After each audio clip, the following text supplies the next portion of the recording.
Good day, one and all. I'm Ma. And I'm Pa. Welcome to our channel. So, Ma, what you got for us today?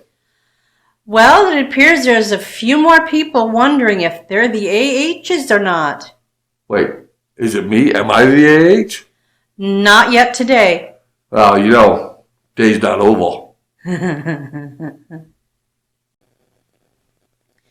Am I the AH for refusing to let my ex's stepchildren join my children and I for some family traditions?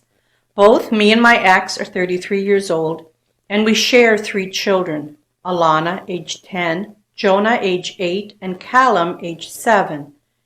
My ex messed around on me 2 years ago and left to be with her new partner, who is now her husband. She and I share custody of our children, a 50-50 timeshare, while they have full custody of her husband's 2 children from his previous marriage that also ended with the affair. I was always an active dad in our children's lives, and we had our own little traditions, from baking brownies the day before they go back to school and having a little brownie party, to baking cookies for their birthdays and letting the birthday child pick what kind we make, to doing a group photo for Halloween every year with our costumes and doing silly faces, and our Christmas shopping day where I take the children and we make a day out of buying the gifts. We go out to eat, get photos taken, sing Christmas songs in the car, and who doesn't love singing Jingle Bells 100 times? They might not be the most traditional traditions around, but I have done this for years with the children. My dude, don't kid yourself. They sound like they're awesome traditions. Yeah, they do. They sound fun. My ex asked our children if we still did those things recently, and they said yes. She then told me I should include her stepchildren in these sometimes, because our 3 are bonding during these experiences and are coming together as a group that does not include their step-siblings. Since her stepchildren are not going to know our children as step-siblings, but will only know them as siblings because of the age and the fact they are always with her ex and their dad, it would be cruel to let them be frozen out like that when I could help the bond. I told my ex I did not want to include her stepchildren. I said she should come up with traditions of her own for them to do as a family unit if she wants. But I am not going to be more involved with her unfaithful self or her partner than I need to be. You know what? We don't blame you at all. That sounds like a fairly ridiculous ask. If she wants to do her own family tradition, how about if she stops messing around on her husband's? That's a good family tradition, don't you think, huh? Yeah, that's one I'd adhere to. Yes. I told her being civil for the children is the best we can ever be, and there is no way I want to take responsibility or bond with her stepchildren. She called me an AH and said I'm putting my feelings before those of 2 young children. She said it won't bother our children at all because they'll always see the stepchildren as interlopers. But 2 little children would always feel othered, and it will be my fault because I'm a D. She also accused me of being gleeful about the pain of children. Oh dear. This is not true at all, but she thinks that my having this boundary is me rubbing my hands together like a cartoon villain. Am I the AH?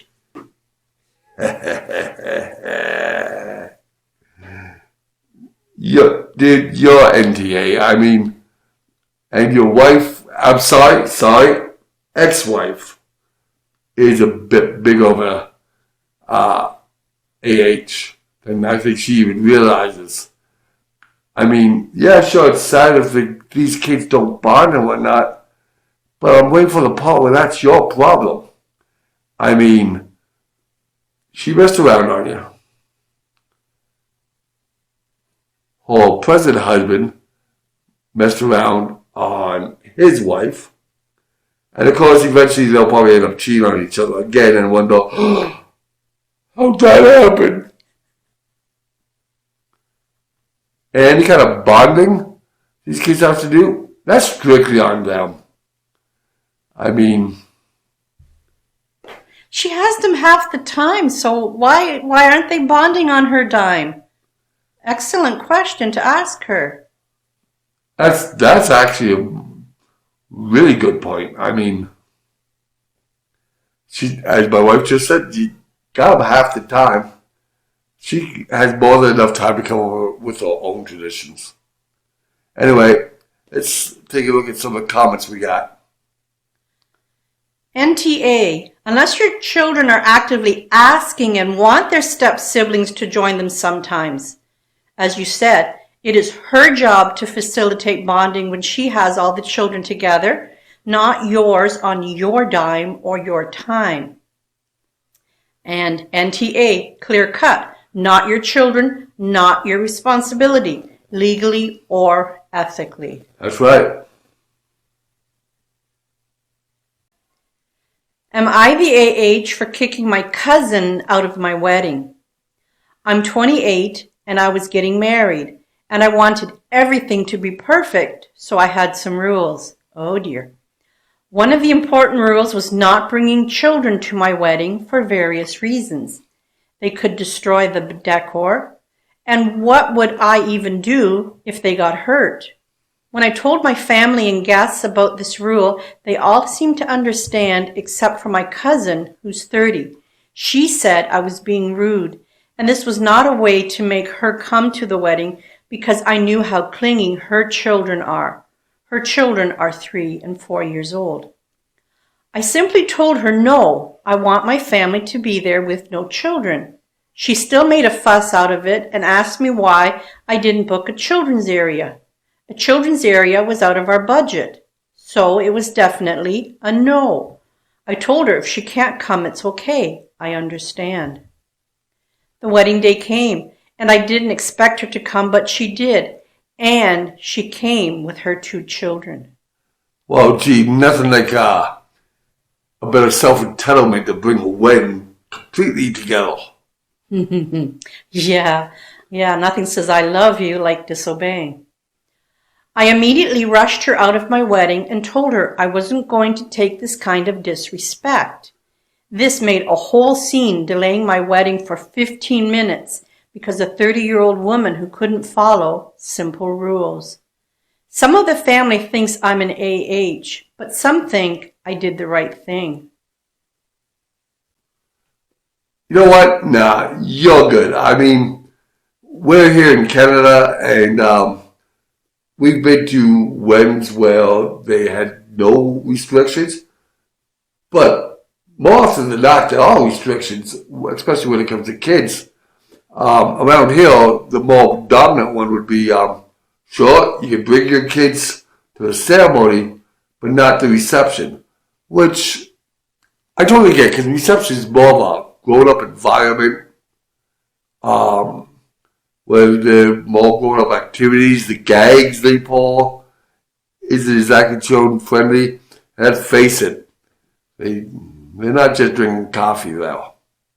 And the children are going to get bored very quickly. There's nothing for them to do after they've eaten their meal. And you're not paying attention to them because you're busy visiting with friends and family you haven't seen in ages. So just hire a babysitter for a few hours. Yeah, and if you can't afford to do that, then you probably can't afford to go to a wedding anyway. Yeah, as I said, you're definitely NTA. How about, do we have any comments? Yes. The first one. Just wow. Who does that? How blatantly disrespectful after OP told her in no uncertain terms that her wedding was child-free. Yeah, she definitely needs to listen a bit closer. I would have kicked her out too. And NTA, it's totally normal to have a child-free wedding, and if she couldn't handle being away from her children for a few hours, she shouldn't have come. Good for you for standing your ground. Yep. Am I the AH for letting my brother and family stay with me after a flooding, but not my niece? I'm 37 years old and I've been married to my husband for 4 years. I came out to my family as bi when I was 16, and from the very beginning, they were nothing but supportive. And to this day, almost my entire family accepts me as who I am. My niece, who's 20, is the only exception. She is my brother's daughter, and despite her parents showing no prejudice against the LGBTQ plus community, she doesn't make a secret of her homophobia. I don't know where her beliefs stem from, but the day I first introduced my husband, then boyfriend, to her family, she has been very hostile towards us. She was 14 years old at the time. She refuses to speak to my husband, barely acknowledging us at family gatherings, and despite her father constantly chastising her, frequently she uses bad words to refer to members of the LGBTQ plus community and calls our relationship disgusting. Due to a severe flooding, my brother and his family have been forced to evacuate their house. My husband and I have a guest room and a sofa bed in our living room, so when my brother asked me whether his family could stay at our place for a while, I told him that him and his wife and their younger children, who are 15 and 12 years of age, were very welcome to stay as long as they needed to, but that we were not comfortable letting his oldest daughter stay with us. He seemed to have been expecting that answer and told me that he understood my reasons. When he broke the news to his daughter, she was furious, asking where else she was going to stay and that she had nowhere else to go. Well, then maybe you should have been a little bit nicer, then you wouldn't be having an issue now, would you? From what I know, my brother offered to help her pay for a cheap hotel room, but she doesn't want to dip into her savings because she doesn't work and she's been living with my brother rent-free. A 20-year-old living rent-free. That must be nice. Yeah. Apparently, she's been staying with a friend for a few days now, and she's been telling her mother how awful it is there. My brother is still supporting my decision, but his wife has started trying to convince me to let her eldest daughter move in. She's been pushing me to get over her comments because my niece is still young and naive. No, ma'am. I mean, when she's 14, sure. She was young and naive. She's 20. She's an adult. Now she's just being hurtful. And that she couldn't have known her actions would have major consequences. She's advising me to be the bigger person and not let my hard feelings for her daughter stop me from helping a family member, because that would be an thing to do. Doesn't your niece realize that sometimes the things we say, the things we do have consequences, and we have to live with them? For 6 years now, she's criticized and chastised you for your life choices. But she's also accountable for hers. Her actions and words speak loudly. And now she's staying at a friend's place who gladly accepted her. If she keeps bashing her friend's place, she's going to very soon lose that friend. And then where's she going to be? Yeah, I totally agree with you, hon. As far as I'm concerned, it's not like she's a kid anymore. She could take a homophobic honey down to the mother inn. So, do we have any comments that agrees with us? Or thinks that we're being a bit too judgy? Not the She's living with the consequences of her horribleness by having to stay somewhere she doesn't like because she couldn't keep her mouth shut about her disgusting views on your relationship. If I were you, I'd say that you're happy to let her stay as soon as she genuinely and honestly proves she no longer feels that way towards you and her husband. I would never let someone who disrespected me and my husband stay with us, family or not. unless they were literally about to be on the streets, which she isn't. And even then, it would be the very, very last option. Yep, that is very true. I mean, you don't have to have anyone in your house that you're not comfortable with. And honestly, in your position, I'd like to help family, but in that case, I just couldn't. We got family members ourselves that we would not help it in any way. We pretty much cut them completely off. If they contacted and said, we have an issue, we'd probably just turn to them and say, well, how's that our issue? There's a Ramada Inn in town. You could stay there.